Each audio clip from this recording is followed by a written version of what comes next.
Genesis chapter 42.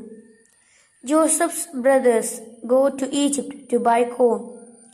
When Jacob learned that there was corn in Egypt, he said to his sons, "Why don't you do something? I hear that there is corn in Egypt. Go there and buy some to keep us from starving to death." So Joseph's 10 half-brothers went to buy corn in Egypt, but Jacob did not send Joseph's full brother Benjamin with them, because he was afraid that something might happen to him. The sons of Jacob came with others to buy corn, because there was famine in the land of Canaan.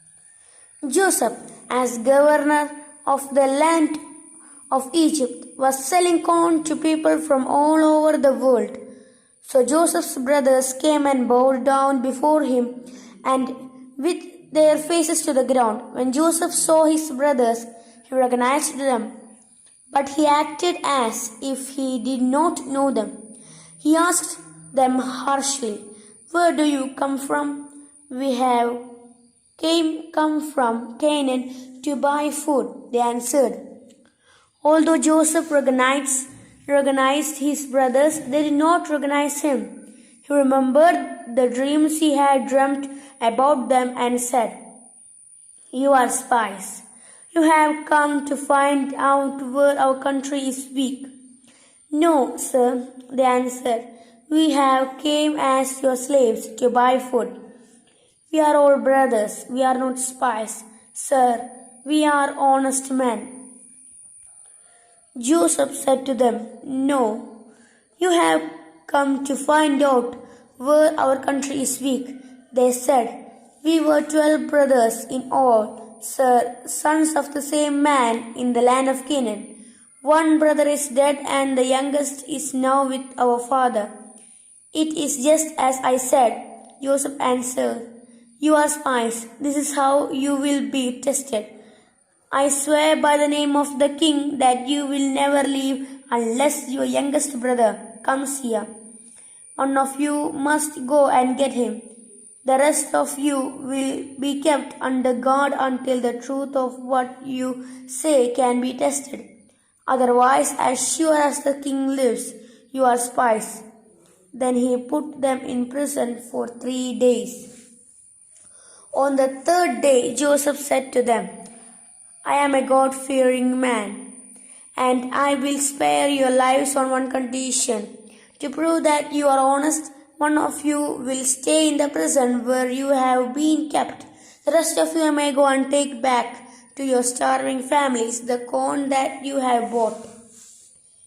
Then you must bring your youngest brother to me. This will prove that you have been telling the truth, and I will not put you to death." They agreed to this and said to one another, "Yes, now we are suffering the consequences of what we did to our brother. We saw the great trouble he was in when he begged for help, but we would not listen. That is why we are in this trouble now." Reuben said, "I told you not to harm the boy, but you wouldn't listen.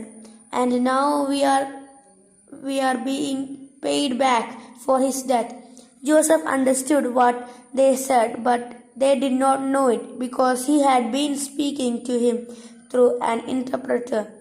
Joseph left them and began to cry. When he was able to speak again, he came back, picked out Simon, and had him tied up in front of them. Joseph's brothers returned to Canaan.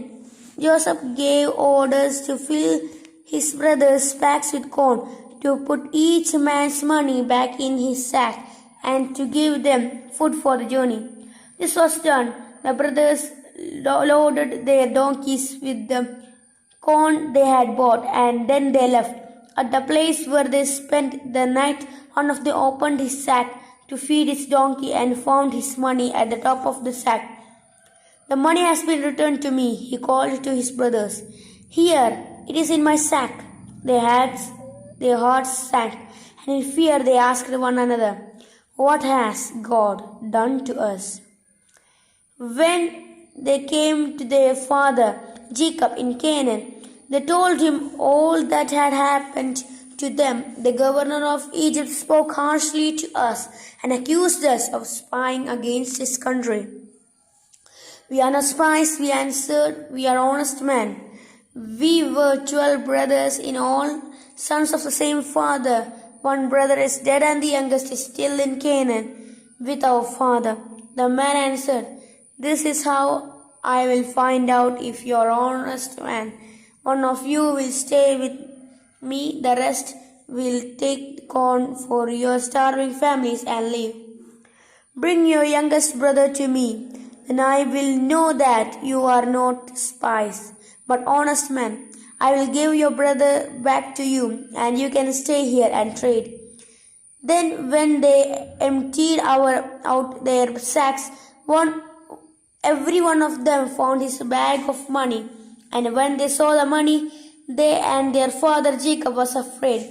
Their father said to them, Do you want to make me lose all my children? Joseph is gone, Simon is gone, and now you want to take away Benjamin? I am the one who suffers. Reuben said to his father, If I do not bring Benjamin back to you, you can kill my 2 sons.